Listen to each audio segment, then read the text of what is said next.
Making eye contact with someone has a surprisingly powerful hidden effect. We can show a lot about ourselves through our eyes during conversation, and as our Lord Jesus Christ said, the eyes are the windows of a person's soul. Do we need to make direct eye contact with each other, though, or is it just looking at each other's faces sufficient for communication? Researchers in Canada found pairs of people in conversation rarely engaged in mutual looking, each participant looking at their partner's face at the same time. The amount of eye-to-eye contact was even rarer, but the little that occurred predicted participants' likelihood to follow the other person's gaze as the conversation flows on. Mutual looking is one of the most basic nonverbal communication behaviors, but it's not well studied, the team explains, partly because previously available mobile eye tracking technology has limited measurement of eye movement during real-life interactions. This study is one of the first to show the prevalence of eye-to-eye looking during real-life interactions, says first author Florence Mayrand, experimental psychologist at McGill University in Canada. She said, "We found out that surprisingly direct eye-to-eye contact was quite rare during interactions, but that it is significant for social dynamics.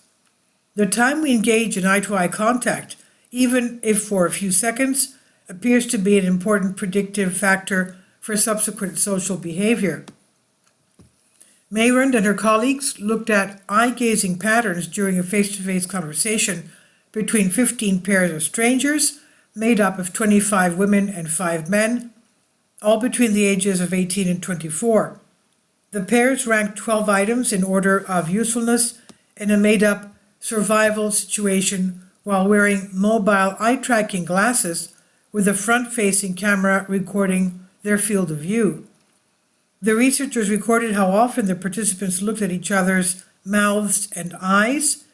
In a second test, they measured each individual's gaze in reaction to an image of their partner's face looking in different directions. Eye tracking issues limited their final analysis to 12 females and 2 males in 7 pairs. During the interactions, each participant looked away more than they looked directly at their partner's face. When they did look at each other's face, they looked mostly at the mouth and eyes region and rarely engaged in mutual eye-to-eye contact. Eye-to-mouth mutual looking was the most common.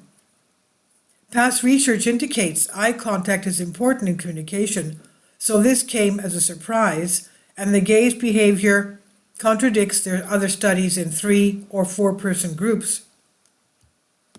We discovered that participants spend only about 12% of conversation time in interactive looking, meaning that they gazed at each other's faces simultaneously for just 12% of the interaction duration, Mayrand says. Even more surprisingly, within those interactions, participants engaged in mutual eye-to-eye contact only 3.5% of the time. But when pairs did look directly into each other's eyes, one of them was more likely to follow the other partner's gaze in the follow-up test.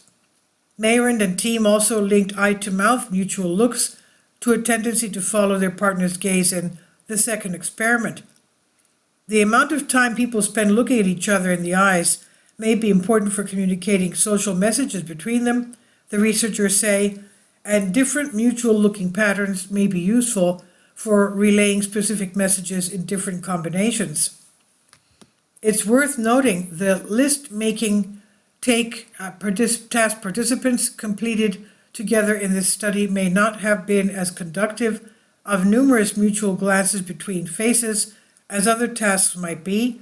Most did look at each other, but via non-mutual looking rather than in unison.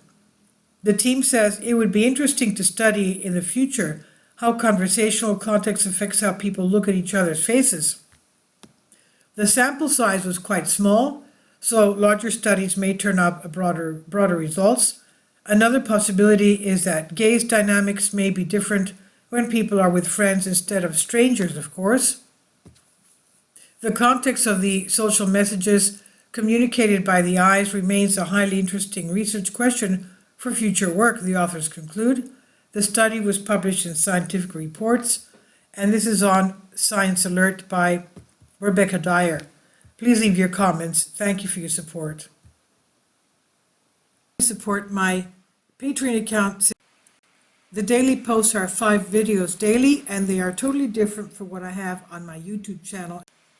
Thank you so much for your support and that you find all my content so interesting. You'll find the Patreon account details in the description box below.